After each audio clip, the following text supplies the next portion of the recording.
కీర్తనల గ్రంథము 136వ అధ్యాయము 1-26 వచనములు.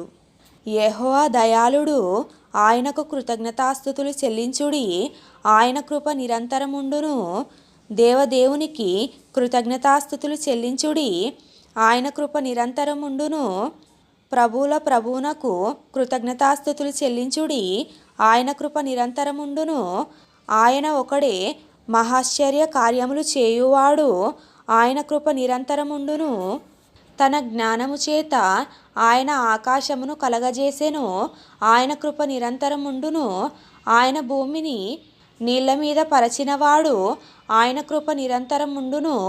ఆయన గొప్ప జ్యోతులను నిర్మించినవాడు. ఆయన కృప నిరంతరముండును. పగటి నేలుటకు ఆయన సూర్యుని చేసెను. ఆయన కృప నిరంతరముండును.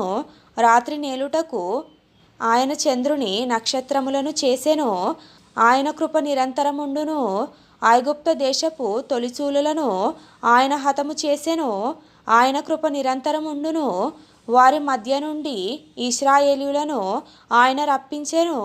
ఆయన కృప నిరంతరముండును. చెయ్యి చాచి తన బాహుబలము చేత వారిని రప్పించెను. ఆయన కృప నిరంతరముండును. ఎర్ర సముద్రమును ఆయన పాయలుగా చీల్చెను. ఆయన కృప నిరంతరముండును. ఆయన ఇశ్రాయేలీయులను దాని నడుమ దాటిపోజేసెను. ఆయన కృప నిరంతరముండును. ఫరోను అతని సైన్యమును ఎర్ర సముద్రములో ఆయన ముంచివేసెను. ఆయన కృప నిరంతరముండును. అరణ్య మార్గమున ఆయన తన ప్రజలను తోడుకొని వచ్చెను. ఆయన కృప నిరంతరముండును. గొప్ప రాజులను ఆయన హతము చేసెను. ఆయన కృప నిరంతరముండును. ప్రసిద్ధి నొందిన రాజులను ఆయన హతము చేసెను. ఆయన కృప నిరంతరముండును. అమోరీయుల రాజైన సీహోనును ఆయన హతము చేసెను. ఆయన కృప నిరంతరముండును. బాషాను రాజైన ఓగును ఆయన హతము చేసెను. ఆయన కృప నిరంతరముండును. ఆయన వారి దేశమును మనకు స్వాస్థ్యముగా అప్పగించెను. ఆయన కృప నిరంతరముండును. తన సేవకుడైన ఇశ్రాయేలునకు దానిని స్వాస్థ్యముగా అప్పగించెను. ఆయన కృప నిరంతరముండును. మనము దీనదశలోనున్నప్పుడు ఆయన మనలను జ్ఞాపకము చేసుకొనెను.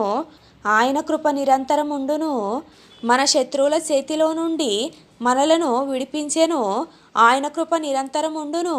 సమస్త జీవులకును ఆయన ఆహారం ఇచ్చుచున్నాడు. ఆయన కృప నిరంతరముండును. ఆకాశమందుండు దేవునికి కృతజ్ఞతాస్తుతులు చెల్లించుడి. ఆయన కృప నిరంతరముండును.